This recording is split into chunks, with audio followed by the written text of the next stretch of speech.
ఆత్మబంధువులకి నమస్తే స్వామి.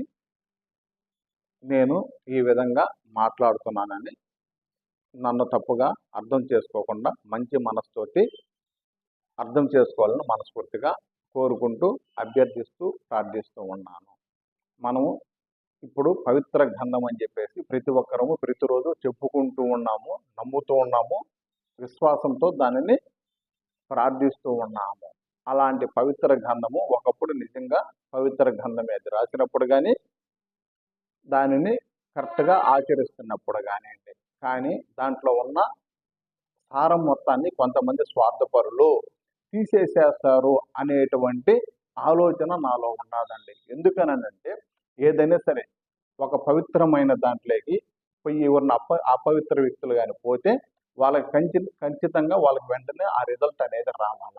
అదేవిధంగా పవిత్రమైన స్థలంలోకి గొప్ప వ్యక్తులు పోయారనుకోండి, ఇంకొంచెం పవిత్రం అవ్వాలి వాళ్ళు. అలా జరిగితేనే ఆ ప్రదేశానికి కానివ్వండి, ఆ వ్యక్తులకు కానివ్వండి ఇంకొంచెం నమ్మకం కలిగి ఇంకొంచెం ముందుకు పోయేటందుకు అవకాశాలు ఉంటాయి. అదేవిధంగా మనం పవిత్ర గ్రంథము అనేటువంటి దాని మీద ప్రమాణము చేసి చేయించి చాలామంది అబద్ధపు సాక్ష్యాలు చెప్తూ ఉన్నారు.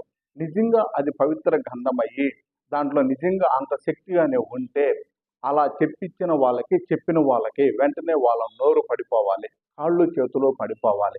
వాళ్ళ అవయవాలు పనిచేయకుండా ఎప్పుడైతే జరుగుతుందో అప్పుడు మాత్రమే ఆ పవిత్ర గ్రంథానికి విలువ, దాంట్లో ఉన్నటువంటి శక్తి అనేది కూడా లోకానికి ప్రజలకి తెలుస్తుంది. అలాంటి పవిత్ర గ్రంథంలో ఉన్నటువంటి శక్తిని తీసేసేస్తారు కనుక దయచేసి ఆధ్యాత్మిక గురువులందరూ పాదపద్మలకు నమస్కరించి ప్రార్థిస్తున్నాను.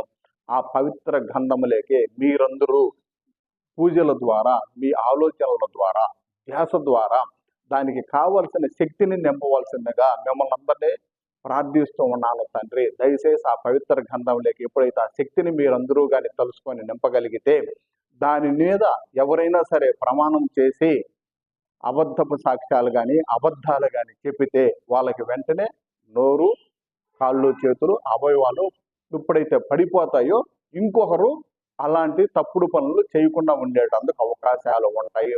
దయచేసి పెద్ద మనసుతోటి మీ బిడ్డలాంటి నన్ను అర్థం చేసుకొని ఆ పవిత్ర గ్రంథములేకే కావాల్సిన శక్తిని నింపవలసిందిగా మరి ఒక్కసారి మీ పాదపద్మలకు నమస్కరించి ప్రార్థిస్తూ ఉన్నాను. ఇంకా అలా చెప్పుకుంటూ పోతే చాలా ఉంటాయి కనుక మీరందరూ జ్ఞానులు కనుక అర్థం చేసుకొని ఆ పవిత్ర గ్రంథాన్ని ఇంకొంచెం పవిత్రము చేస్తారని మనస్ఫూర్తిగా కోరుకుంటూ ఉన్నాను. ధన్యవాదములు స్వామి.